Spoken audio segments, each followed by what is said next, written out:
బీసీలకు 42% రిజర్వేషన్స్ చట్టబద్ధత 9th షెడ్యూల్లో చేర్పించాలనే ఒక రాజ్యాంగ బద్ధత కొరకు సాగుతున్న ధర్మదీక్ష పోరాటానికి ఉస్మానియా యూనివర్సిటీ ఆవరణలో జరుగుతున్న ఈ ధర్మదీక్ష కార్యక్రమానికి సభాధ్యక్షులు ఎవరన్నా బృందం అందరూ సభాధ్యక్షులే.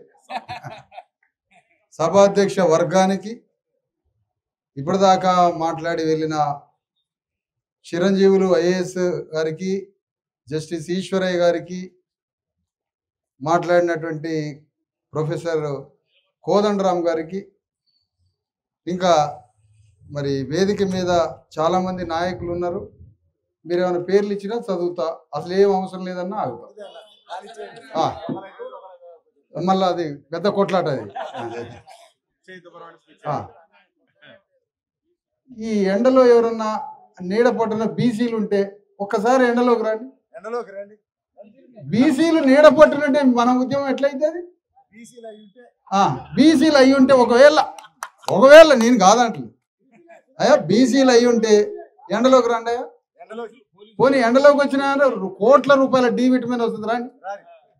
అది లేక చస్తున్న మొత్తం రోగాలని దానితో వస్తున్నాయి. రావాలి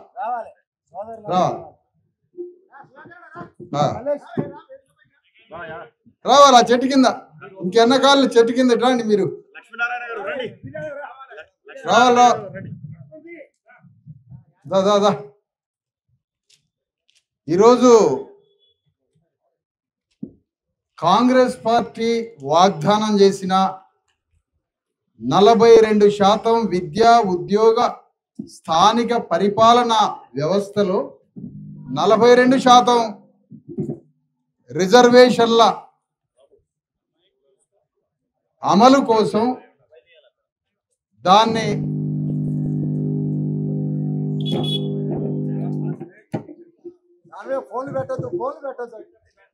రాజ్యాంగబద్ధంగా 9వ షెడ్యూల్లో చేర్పించి 42% రిజర్వేషన్లకి రాజ్యాంగ పద్ధతి ఇవ్వాలని సాగుతున్న పోరాటంలో ఈరోజు ఉస్మానియా యూనివర్సిటీ కూడా భాగస్వామ్యమై ధర్మదీక్ష కార్యక్రమాన్ని మొదలు పెడితే పోలీసు కమిషనరు, డిప్యూటీ కమిషనరు మొత్తం పర్మిషన్ ఇచ్చినట్టే ఇచ్చి మొత్తం ఈ ధర్నాన్ని చిందర బందర చేసి మొత్తం వేసుకొని పోయినట. అవునా? అంటే ఒక రకంగా ఉస్మానియా యూనివర్సిటీలో ఒక అగ్నిపర్వతం లాంటి ఉద్యమాన్ని ఆ పోలీస్ కమిషనరే ప్రారంభించిండు. ఈరోజు చీఫ్ ఎన్ రవీందర్ లాగా ఇలా ప్రారంభించాడు. అయ్యా, రేపు జరగబోయే అన్నిటికీ ప్రారంభకుడే బాధ్యుడు, ఇక జరగబోయే మొత్తం నువ్వే బాధ్యుడు. మంచిగా జరుగుతుంటే హాయిగా ప్రజాస్వామ్యబద్ధంగా ఆనందంగా చేసుకుంటుంటే నువ్వు వచ్చి ఇంత పెద్ద పని చేసినావు. నీకు ఈ సందర్భంగా అభినందనలు చెప్పాలి. అందరూ చెప్పండి. ఏసీపీ గారికి అభినందనలు తెలియజేద్దాం. జగన్ గారికి, మిత్రుడు జగన్ గారికి మరీ ముఖ్యంగా ఎప్పుడైనా ఒక ముఖ్యమంత్రి స్వభావం, ఒక ముఖ్యమంత్రి మైండ్ సెట్ ఎట్లా ఉంటుందో తెలుసుకోవాలంటే నువ్వు ఆయన దగ్గరకు పోలేవు. మరి ఎట్లా తెలవాలి? ఒక ముఖ్యమంత్రి యొక్క గుణం తెలుసుకోవాలంటే ఒక పోలీసు వాడి ప్రవర్తన చూస్తే అర్థమైపోతుంది.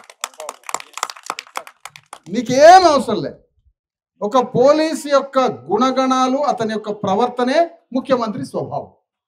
అంటే ఇక్కడ జగన్ ఒక బొమ్మే, ఏసీపీలు, డీసీపీలు, ఎస్ఐలు బొమ్మలే. ఈ బొమ్మల్ని ఆడిస్తున్న మాంత్రికుడే రేవంత్ రెడ్డి. ఈ రేవంత్ రెడ్డి 42% రిజర్వేషన్ల విషయంలో ముఖ్యమంత్రికి, ఒక రాష్ట్రాన్ని పరిపాలించే ముఖ్యమంత్రికి ఆర్డర్ ఆఫ్ ప్రియారిటీ ఏంటి? మన యూనివర్సిటీ విద్యార్థులుగా చాలా జ్ఞానవంతంగా మనం విషయాలు తెలుసుకోవాలి. బాయిసాబ్ అరుపులు గిరుపులు చేసి పెద్ద పెద్ద ఉద్యమాలు, ఉస్మానియా యూనివర్సిటీ ఉద్యమాలకు అడ్డా అంటాడు. నేనేమంటా అంటే ఇంతవరకు ఉస్మానియా యూనివర్సిటీలో ఉద్యమమే జరగలేదని నేనంట. ఎందుకంటున్నా, ఉస్మానియా యూనివర్సిటీలో జరిగిన ప్రతి ఉద్యమ శక్తిని అగ్రకుల పార్టీలే వాడుకున్నాయి. ఇక్కడ జరుగుతున్న ప్రతి ఉద్యమంలో విడుదలైన సర్వశక్తుల్ని అగ్రకుల పార్టీలు తమ సింహాసనం మీద రాజ్యాన్ని కూర్చోబెట్టడానికే మన శక్తి ఉపయోగపడింది తప్ప ఏ అగ్రకుల పార్టీకి అభిముఖంగా 3.5 కోట్ల మంది బీసీ ఎస్సీ ఎస్టీల కోసం ఉస్మానియా యూనివర్సిటీ నుంచి అభిముఖంగా ఉద్యమం రాలేదు, నాయకుడు అంతకన్నా రాలేదు. ఈ నిజాన్ని మనం ఒప్పుకోవాలి. ఒప్పుకోకపోతే చాలా పెద్ద వ్యవహారం అయితే, కొట్లాట అయితే ఎంతో నాకు ఇది ఒప్పుకొని తీరాల. ఉస్మానియా యూనివర్సిటీలో బ్రోకర్లు, దళారులు, చెంచాలు, గజ దొంగలు, అగ్రకుల పార్టీలకి చెంచాలు ఇక్కడ తయారై ఇక్కడ ఉద్యమానికి ద్రోహం చేసి ఈ ఉద్యమాన్ని అగ్రకులాల కాళ్ళకాడ పెట్టారు.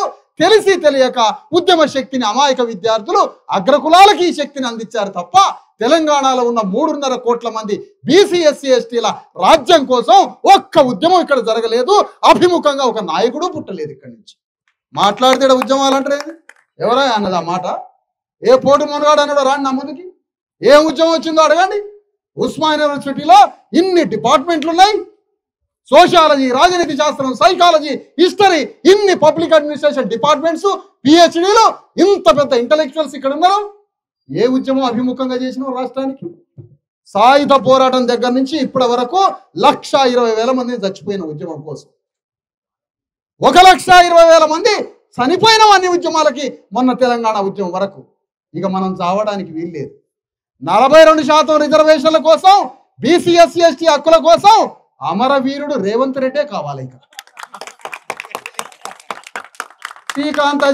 శ్రీకాంతాచారి ఎన్నాళ్ళు చెప్పుకుంటావు? శ్రీకాంతాచారి అమరవీరుడు రేవంత్ రెడ్డి కావాలి, అమరవీరుడు కిషన్ రెడ్డి కావాలి, అమరవీరుడు కె చంద్రశేఖరరావు కావాలి, అవసరమైతే అమరవీరుడు కోదండరామ్ సార్ కూడా కావాలి. ఓర్ని సావులు పాడుగాను మేము చచ్చినాం. ఇదేమన్నా తెలంగాణ అమరవీరులు అయ్యే కర్మాగారం? ఇదేమన్నా ఉస్మానియా అమరవీరుల కర్మాగారం తెలంగాణ? ఏమన్నా అందరు చావడానికి ఇదేమన్నా ఫ్యాక్టరీయా తెలంగాణ? ఎందుకు చావాలా? మేము పచ్చగా బతుకుతాం, అగ్రకులాలు అమరవీరులు కావాలి. చప్పట్లు కొట్టండి. ఎందుకు 42% కోసం? రేవంత్ రెడ్డికి రాజ్యాన్ని ఒప్పజెప్పిన 70% మంది బీసీల కోసం నువ్వు 9th షెడ్యూల్లో పెట్టేయడానికి ఒక ఆమరణ నిరాహార దీక్ష చేసి ఆ ఆమరణ నిరాహార దీక్షలో నువ్వు అమరవీరుడు అయ్యి మాకు ఈ చట్టాన్ని ఇవ్వాలి. ఇది ఇవ్వకుండా మనం మమ్మల్ని అమరవీరులు అంటే ఎంత సంతోషమో మాకు. అమరవీరులు అంటే మాకు బాగా సంతోషం. 1200 మందిని చచ్చినాం మేము. సాయుధ పోరాటంలో చచ్చినాం, కమ్యూనిస్ట్ పార్టీలో చచ్చినాం, పీపుల్స్ వార్లో చచ్చినాం. వాళ్ళం ఒక్కొక్కడు పీపుల్స్ వార్ నుంచి బయటకు వచ్చి మంచిగా పోలీసులు లొంగిపోయి 5 స్టార్ హోటళ్లలో వాడుంటాడు. లోపల ఉండి మనల్ని 12,000 మందిని చంపాడు. ఇక చాలేదా? బుద్ధి సిగ్గు రాలే బీసీ ఎస్టీలకి? 40 ఏళ్ల నక్సలైట్ ఉద్యమం క్షమాపణ ఎందుకు చెప్పలే ఇప్పటి వరకు? ఈ రోజు వరకు మేము చేసిన పోరాటం వల్ల వేలాది మంది బీసీ ఎస్సీ ఎస్టీలు మరణించారని ఎందుకు క్షమాపణ చెప్పట్లే? కమ్యూనిస్ట్ పార్టీలో, టీఆర్ఎస్ పార్టీలో, తెలంగాణ ఉద్యమంలో మొత్తం చచ్చిపోయింది బీసీ ఎస్సీ ఎస్టీలే, రాజ్యం వచ్చింది అగ్రకులాలకి అని ఎందుకు క్షమాపణ చెప్పట్లే? నేను సెటైరిటికల్గా అనలేదు రేవంత్ రెడ్డిని, కిషన్ రెడ్డిని. కూర్చోవాలి రామయ్య గారు, sociology department head of the department కూర్చోవాలి. దయచేసి ఇందులో లాజిక్ అర్థం చేసుకోండి. నేను రేవంత్ రెడ్డి గారి పేరు ఎందుకు వాడుతున్నానంటే, అయ్యా నీకు బీసీ ఎస్సీ ఎస్టీలు అందరూ కలిసి రాజ్యం ఒప్పచెప్పారు. నువ్వు ముఖ్యమంత్రి అయినావు. నువ్వు ఆ రుణం ఎట్లా చెల్లించుకోవాలి? నువ్వు ఆ రుణం ఎట్లా చెల్లించుకోవాలి? రుణం చెల్లించే అవకాశం ఇస్తాను నీకు. నువ్వు ఎట్లా రుణం చెల్లించుకోవాలి?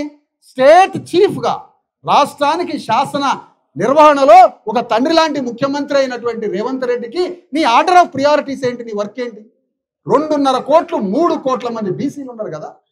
3 కోట్ల మంది బీసీలకి ఇచ్చే 42% రిజర్వేషన్ల జీవో చట్టం రాజ్యాంగబద్ధత 9th షెడ్యూల్ పని కన్నా నీకు ప్రధానమైన పని ఏంటో చెప్పాలమ్మా. నీకు దానికన్నా ఆర్డర్ ఆఫ్ ప్రియారిటీలో ఫస్ట్ ప్రియారిటీ నీకేంటి? నీ ఫస్ట్ ప్రియారిటీ ఇప్పుడు తెలంగాణలో రేవంత్ రెడ్డి ముందున్న ఫస్ట్ ప్రియారిటీ 42% రిజర్వేషన్లని 9th షెడ్యూల్లో పెట్టేయడానికి నీ ఆంతరంగిక అర్ధరాత్రి స్నేహితుడైన మోడీతో ఒప్పించాలి. ఇది ఒప్పియలేదు అనుకో, ఆయన ఒప్పియడానికి ఈయన తిరుగుడాట అంతఃపురంలో ఉన్న అఘోరా కేసీఆర్ బయటికి రాడాడు. ఎవరు తిరగాల మరి? మండల్ కమిషన్ భారతదేశంలో బీసీలకి ప్రాణం పోసిన మొదటిసారి వచ్చిన మండల్ కమిషన్ ఉద్యమానికి వ్యతిరేకంగా జెండా కట్టుకొని తిరిగిన ఏబీవీపీ నేత కిషన్ రెడ్డి ఈ చట్టం కోసం ఎందుకు యుద్ధం చేయడు? ఆనాడే నువ్వు మండల్ కమిషన్కి వ్యతిరేకంగా పాల్గొన్నాడు. రేవంత్ రెడ్డి మండల కమిషన్కి వ్యతిరేకంగా పాల్గొన్నాడు. కేసీఆర్ మండల కమిషన్కి వ్యతిరేకంగా పాల్గొన్నాడు. అయితే మీ చిత్తశుద్ధి ఎట్లా గ్రహించాలి? మేము క్యాబినెట్లో కీలకమైన పదవులన్నీ రెడ్లకు ఎందుకు ఇచ్చినావు? బీసీలకు ఇవ్వచ్చుగా. నీకు ఏ చట్టం అడ్డం వచ్చిందా? ఏం అడ్డం వచ్చిందా నీకు? నామినేట్ పోస్టులు మొత్తం బీసీలకు ఇవ్వకుండా రెడ్ల చేతులు ఎందుకు పెట్టావు? నీకు ఆడ ఏం అడ్డం వచ్చింది? బడ్జెట్లో పైసలు మొత్తం బస్తాలు కట్టి 90% బీసీ ఎస్సీ ఎస్టీలకి బడ్జెట్ ఎందుకు ఇవ్వరు? మీరు మొన్న గవర్నమెంట్లు ఎందుకు ఇవ్వరు? మాకు మొత్తం గవర్నమెంట్ ఇది రెడ్డి రాజ్యం, పోయినసారిది వెలమ రాజ్యం. ఉస్మానియా యూనివర్సిటీలో మన ఉద్యమంలో వచ్చినటువంటి అగ్ని లాంటి శక్తి మొత్తం వెలమ రాజ్యాన్ని సింహాసనం మీద కూర్చోబెట్టడానికి ఉస్మానియా యూనివర్సిటీ శక్తి వాడబడింది. ఇది కాదు అని ఎవరన్నా అనాన్ని గల్లా బట్టి లేపుతా, పైకి గల్లా బట్టి ఇట్లా లేపుతా. ఇది కాదు అని ఎవరన్నా అంటే భూమి బద్దలేడట్టు మొత్తుకున్న ఉస్మానియా యూనివర్సిటీలో ఒక పిహెచ్డి విద్యార్థిగా ఉండి ఉస్మానియా యూనివర్సిటీ భూమిని భూకంపం వచ్చేటట్టు మొత్తుకున్న ఈ తెలంగాణ రాష్ట్రం అగ్రకులాలకు పోయేది మనకొచ్చే రాజ్యం కాదు. మన నాయకత్వంలో తెలంగాణ ఉద్యమం జరిగితేనే ఆ రాజ్యం మనకొస్తుంది. ఈ రాజ్యం వెలమారెడ్లకని చెబితే నా మాట ఎవడూ పట్టించుకోలేదు. ఏకంగా ఒంటరి వాడిని అయిపోయాడు. ఈ రోజు మాట్లాడుతున్నారు 12 ఏళ్ల తర్వాత. అందుకని నేను చెప్తున్నాయా, ఇక మనం అమరవీరులు కావడానికి వీల్లేదు. అగ్రకులాలు మా ద్వారా, మా శక్తి ద్వారా, మా మొత్తం రక్త మాంసాల తర్పణ ద్వారా మీరు రాజ్యానికి వచ్చారు. మీలో మంచోళ్ళం, మేము మంచోళ్ళం అంటారు కదా. కోదండరాం సార్ చాలా మంచోడు, నేను కాదనట్లే, నేను అసలు కాదనట్లే, వారి శిష్యుల్ని కాదనట్లే. నీకు ఒక అవకాశం వచ్చింది. ఏమొచ్చింది అవకాశం? ఇన్నాళ్ళు బీసీ హక్కుల కోసం పోరాడుతున్నటువంటి ఇంత పెద్ద బీసీ ఎస్సీ ఎస్టీ ఉద్యమంలో కోదండరాం సార్ పాల్గొని ఈ షెడ్యూల్ 9th షెడ్యూల్లో పెట్టేంత వరకు నువ్వు ఆమరణ నిరాహార దీక్ష చేయాలి. మాకేం దుష్మని ఉంటుందా? మీతో మాకేం దుష్మని ఉంటుంది? మాకు రాజ్యాధికారం అనే కోరిక లేని వాళ్ళం మేము. మాకు ఏ కోరికలు ఉండవు. అవసరమైతే ఈ వేదిక కాడ ఇది పెద్ద బాంబులు వేసినట్టు మాట్లాడతాం, కానీ మాకు పెద్ద రాజ్యాధికార కాంక్ష ఉండదు మాకు. అందుకని ఇది చాలా వ్యూహంతో, చతురతతో, రాజకీయ వ్యూహంతో, అద్భుతమైన పని విధానంతో తెలంగాణ గడ్డ మొత్తం ఈ బీసీ ఎస్సీ ఎస్టీలలో ప్రధానంగా బీసీలకు ఉన్న ఫస్ట్ ప్రియారిటీ ఈ 42% 9th షెడ్యూల్లో పెట్టించే ఒక అతిపెద్ద ఉద్యమం కోసం తెలంగాణ గడ్డ మొత్తం తిరగాల. ఇది మన కోసం, మొదటిసారిగా మన కోసం చేస్తున్న ఉద్యమం. ఇది పరుల కోసం చేసే ఉద్యమం కాదు. నువ్వు తెలంగాణ ఉద్యమం చేసిన నీ కోసం కాదు, అది వాని కోసం చేసినావు. ఇప్పుడు చేసేది మొదటిసారి బీసీ ఎస్సీ ఎస్టీ ఉద్యమం ఉస్మానియా యూనివర్సిటీలో మన కోసం చేస్తున్న మొదటి యుద్ధం ఇది. ఈ యుద్ధంలో మనం పాల్గొనాలి. ఈ యుద్ధంలో మనం పోరాటం చేయాలి. ఇది మనం బిడ్డలకి ఇచ్చేది. చచ్చిపోయినటువంటి మన ఆత్మలు, మన అయ్యలు గీయలు మొత్తం పైనుండి సర్వనాశనం అయిపోయినని ఏడుస్తారు. వాళ్ళకి నివాళి ఏ రూపంలో అర్పిద్దాం. అందుకని తెలంగాణ గడ్డ మీద జరుగుతున్నటువంటి ఇంత పెద్ద ఈ పోరాటంలో ఉస్మానియా యూనివర్సిటీ వాళ్ళు ఇప్పుడన్నా జ్ఞానంతో పాల్గొనండి, తెలివితో పాల్గొనండి. గబ్బిన గుండెల మీద గుద్దుకోవటం, కిరసనాలు పోసుకోవటం, నిప్పు పెట్టుకోవటం, ఇలాంటి లుచ్చా లంగా పనులు ఆపి సావటాలు బంద్ చేద్దాం. అరవటాలు, మొత్తుకోటాలు బంద్ చేసి అగ్రకులాలు అమరవీరులు కావడానికి పథకం రచించమని చెప్తున్నాను.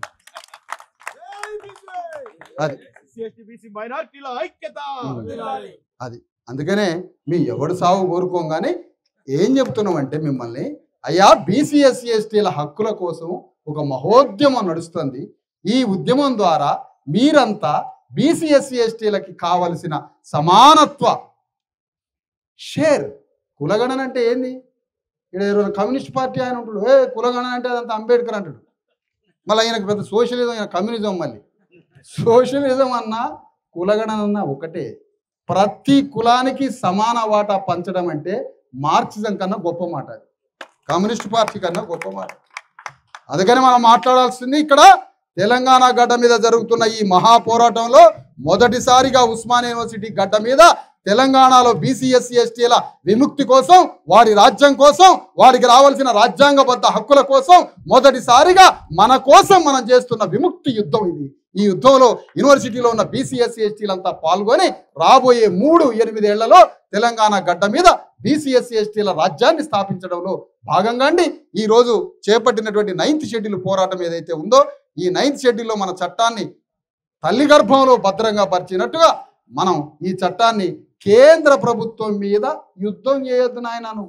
నువ్వు కేంద్ర ప్రభుత్వం మీద యుద్ధానికి పాల్గొన్నావు అనుకో, సిఆర్పిఎఫ్ వాడు దింపుతాడు, మొత్తం వేల తుపాకులు దింపుతాడు. సిఆర్పిఎఫ్ తుపాకులు వస్తాయి, బోర్డర్ సెక్యూరిటీ ఫోర్స్ తుపాకులు వస్తాయి, కేంద్ర మిలిటరీ బలగాలు వచ్చి ఉస్మానియా యూనివర్సిటీ చుట్టూ కంచెలేస్తారు. ఎందుకంటే ఇది జూ పార్క్ కదా, మన జంతువులంగా వాడు చుట్టూ కంచెలేస్తాడు, మనల్ని కాల్చడానికి వస్తాడు. మరి కాల్చేటోడు వాడు బీసీ ఎస్సీ ఎస్టీ, కాల్చేది బీసీ ఎస్సీ ఎస్టీ, కాల్పులకు గురి అయ్యేది బీసీ ఎస్సీ ఎస్టీ. ఇవన్నీ ఎందుకు? మాకు బోర్డర్ సెక్యూరిటీ పోలీసు వాడొద్దు, వానితో కొట్లాటొద్దు, ఏమొద్దు. కేంద్ర ప్రభుత్వం మీద యుద్ధం చెయ్యమని 9th షెడ్యూల్లో 42% రిజర్వేషన్ల చట్టం పెట్టేయడానికి కేంద్ర ప్రభుత్వం మీద యుద్ధం చేయమని రేవంత్ రెడ్డి మీద యుద్ధం చేద్దాం మనం. ఇది పోరాటం, ఇది జ్ఞానవంతమైన పోరాటం. ఎందుకంటే ఆ బోర్డర్ సెక్యూరిటీ తుపాకు లేదు, ఆ పోలీసు లేదు, ఆ రేవంత్ రెడ్డి వాళ్ళు చూసుకుంటారు. మనకెందుకు చిన్నపిల్లగాలం, మనకెందుకు ఆ కొట్లాటలు యుద్ధం? మన అయ్యా అమ్మలు ఈ కళ్ళల్లో నీళ్లు గార్చుకుంటూ చూస్తారు మన కోసం. వీడు ఏడ బతుకుతాడు, వాళ్ళు మనాదులతో చచ్చేది మన కోసమే, గుర్తుపెట్టుకోండి. వాడు మనాదులతో చచ్చేది మన అయ్యా. బస్సు ఎక్కించే కాడ కూడా ఊకినే ఎడతా ఉంటాడు మన అయ్యా. బస్సు కాడికి వచ్చి అమ్మాయిలు ఎడతారు, 40 కిలోమీటర్లు హైదరాబాద్ అన్నా ఎడతాడు మన అయ్యా. అందుకని ఆ ఏడుపులు రావద్దు. మనకు వచ్చేది కన్నీరు కాదు బీసీ ఎస్సీ ఎస్టీలకి. తెలంగాణలో బీసీ ఎస్సీ ఎస్టీలంతా ఏడ్చి ఏడ్చి ఏడ్చి కన్నీరు కూడా పోయింది.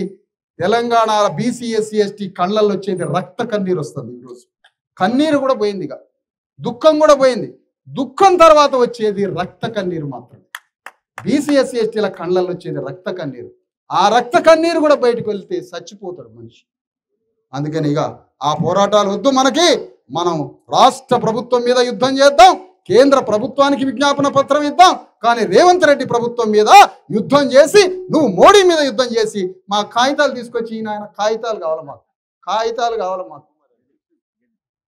ఆ కాగితం తీసుకొని వచ్చి చూస్తే ఎట్లో గట్ల మేము చదువుతాం. పెద్ద ఇంగ్లీష్ రాకపోయినా మాది ఎన్ఆర్ఎస్ హాస్టల్ అని మేము ఎట్లా చదువుతాం. అందుకని జాగ్రత్తగా ఈ యుద్ధాన్ని జ్ఞానంతో చేయాలని మీ అందరినీ కోరుతూ, ఈ పోరాటంలో మనం ఒక తీర్మానం తీసుకోవాలని మరొకసారి గ్రహిస్తున్న. ఇందులో సెటైర్ లేదు, హాస్యం లేదు. మనం ఒక ఓత్ హృదయాల్లో తీసుకోవాల్సింది ఏంటంటే, బీసీ ఎస్సీ ఎస్టీల కోసం సాగుతున్న హక్కులు, అధికారం కోసం సాగుతున్న ఉద్యమంలో ఇక మన ఒక్క రక్తం చుక్క కారదు తమ్ముళ్ళారా, అన్నలారా. మన రక్తం చుక్క కారడానికి వీళ్ళు ఇక నశించిపోయింది, నష్టపోయింది, చాలు. ఇది అంబేద్కర్ చెప్పిన శాంతియుత ప్రజాస్వామ్య రాజ్యాంగబద్ధ యుద్ధం చేద్దాం. ఈ యుద్ధంలో, ఈ పోరాటంలో మనం కావలసిన హక్కులు, అధికారం, ఆత్మగౌరవాన్ని సంపాదిద్దాం. ఆ విధంగా తెలివితో, వ్యూహంగా ఇంక్లూడ్ చేసుకోండి. ఒకరికొకడు పడకుండా వేరువేరుగా ఉండొద్దు. అందరం ఇంక్లూడ్ అయి, అంతర్భాగమై, కలిసికట్టుగా ఐక్యమత్యంతో యుద్ధం చేద్దామని కోరుతూ, ఇది ప్రారంభమైంది. 1,00,000 మందితో ఆర్ట్స్ కాలేజ్ ముందు మీటింగ్ పెట్టాలి. 1,00,000 మందితో ఆర్ట్స్ కాలేజ్ ముందు మీటింగ్ పెట్టాలి. రెండో విషయం, ఉస్మానియా యూనివర్సిటీలో ప్రజాస్వామ్యాన్ని పునరుద్ధరించి 1000 కోట్లు ఇచ్చి పారేస్తాడు రేవంత్ రెడ్డి. మనం చెప్పిండుగా, ఇక నువ్వు ప్రారంభించు. నువ్వు ప్రజాస్వామ్యాన్ని, తెలంగాణలో ఉన్న ప్రజాస్వామ్యం అంతా ఉస్మానియా యూనివర్సిటీలో అందరూ స్వేచ్ఛగా ప్రజాస్వామ్యంతో బతకొచ్చని మాట ఇచ్చిండు. అదే కాశీం ప్రొఫెసర్ ముందు మాట ఇచ్చిండు, పెద్ద మనిషి ఆయన మధ్యలో. ప్రొఫెసర్ కాశీం పెద్ద మనిషి మధ్యలో మాట ఇచ్చిండు ముఖ్యమంత్రి, 1000 కోట్ల రూపాయలు ఇస్తానన్నాడు. కాబట్టి నువ్వు ఖచ్చితంగా ముఖ్యమంత్రి ఇక్కడ అన్ని సభలు, నిరసనలు, పోరాటాలు అన్ని పెట్టేటట్టుగా రేవంత్ రెడ్డి ఎక్కడ అడ్డు తగలకుండా ఉండాలని రేవంత్ రెడ్డికి ఉస్మానియా యూనివర్సిటీ నుంచి సవినయంగా విజ్ఞాపన చేస్తున్నాం. రేవంత్ రెడ్డికి సభలకి పర్మిషన్స్ ఇవ్వాలి, శాంతియుతంగా ఉద్యమాలు చేసేటువంటి అవకాశం ఇవ్వాలి. రేవంత్ రెడ్డి ఎక్కడ మమ్మల్ని ఆపడానికి వీల్లేదని మరొకసారి హెచ్చరిక చేస్తున్నాం. పోలీసు మిత్రులందరినీ ఈ సందర్భంగా చెప్తున్నాం, మీ పైన ఒత్తిడి వస్తే ఆ ఒత్తిడికి మీరు కూడా సమాధానం చెప్పండి. పైన ఇక్కడ ఉన్న పరిస్థితి చెప్పండి. కానీ ఒక్కరిది మాట, తెలంగాణ ఉద్యమం కన్నా 100 కోట్ల రెట్ల పెద్ద ఉద్యమం రాబోతుంది. ఇది గ్రహించాలని కోరుతూ అందరికీ సెలవు. జై భీమ్, జై భారత రాజ్యం.